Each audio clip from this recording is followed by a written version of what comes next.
दिनेश केवरा, आप सबका स्वागत है इस प्रोग्राम में। दोस्तों, राहुल पंडिता की हत्या हुई कश्मीर के अंदर, तो वहाँ पर उनकी पत्नी ने कहा कि दरअसल पंडितों को मोदी और शाह ने बलि का बकरा बना दिया।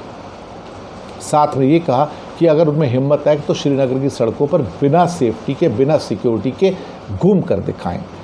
बहुत बड़ा चैलेंज दिया और इस बात को हम पहले भी कहते आ रहे थे कि आप जब जाते हैं, मोदी जी भी जब वहाँ जाते हैं या अमित शाह जाते हैं, तो कम से कम 50,000 से 1,00,000 के सिक्योरिटी फोर्सेस उनकी सुरक्षा के लिए रहते हैं। और तो और वहाँ जब जाते हैं तो वैली के अंदर पूरा इंटरनेट बंद कर दिया जाता है, सिटी बंद कर दिया जाता है, कर्फ्यू टाइप की सिचुएशन हो जाती है, कोई बाहर नहीं निकल सकता है। तो इतनी सुरक्षा में जब आप अपने देश में जा रहे हैं, तो फिर मैं पहले से कहता आया हूँ कि आप ये कैसे भरोसा दिला सकते हैं कि पंडित जा सकते हैं वहाँ पर, जब आप सुरक्षित नहीं हैं। और वही बात राहुल पंडिता की पत्नी ने भी कही कि जब आप सुरक्षित वहाँ पर नहीं आ सकते, बिना सिक्योरिटी के नहीं आ सकते, तो हमें कैसा भरोसा देंगे। और उसके साथ में 350 कश्मीरी पंडित जो कि प्राइम मिनिस्टर के पैकेज में आए थे, उन्होंने रिज़ाइन कर दिया और पीएमओ और होम मिनिस्टर शाह को भी ये सारे अपने लेटर्स भेज दिए और लेफ्टिनेंट गवर्नर को भी लेटर भेज दिए हैं।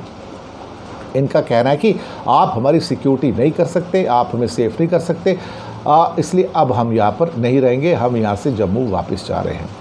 इनका कहना है कि आतंकवादियों द्वारा सरकारी कर्मचारी राहुल भट्ट की हत्या के बाद वे घाटी में अनसेफ महसूस कर रहे हैं। वहीं उन्होंने कश्मीरी पंडित लाल चौक पर भी आंदोलन करने का निर्णय लिया है और वो एक एयरपोर्ट के लिए भी उनका प्रदर्शन चल रहा था, जिसको सिक्योरिटी फोर्सेस ने कल रोका है। अब ये राहुल पंडिता 2 साल से रिक्वेस्ट कर रहे थे कि मुझे यहाँ से ट्रांसफ़र दिया जाए, और लेकिन उनको सरकार ने ट्रांसफ़र नहीं दिया था। अब देखा जाए तो स्थितियाँ बिगड़ रही हैं। उसके बाद भी एक सिक्योरिटी फोर्सेस के एक और व्यक्ति को भी गोली मार दी गई है। मुझे ऐसा लगता है कि मैं पहले भी कई बार प्रोग्राम्स में कह चुका हूँ कि आप बंदूक की नोक पर पैरामिलिट्री फोर्सेस लगा के घाटी के अंदर शांति स्थापित नहीं कर सकते।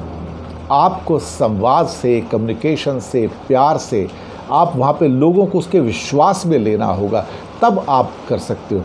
अदरवाइज़ तो फिर मैं तो हमेशा मानता हूँ कि ये स्थिति तो फिर वही कश्मीर की पैलेस्टाइन जैसी है, जहाँ पर हर टाइम एक मिलिट्री राज रहेगा, पैरामिलिट्री फोर्स का राज रहेगा, और कोई भी व्यक्ति मिलिट्री राज में, पैरामिलिट्री फोर्स राज में कंफर्टेबली नहीं रह सकता है। ये सिविलियन लाइफ की एक ख़ास बात है।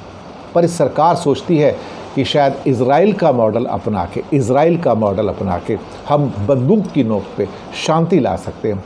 तो माफ़ कीजिएगा, सरकार आप गलत हो।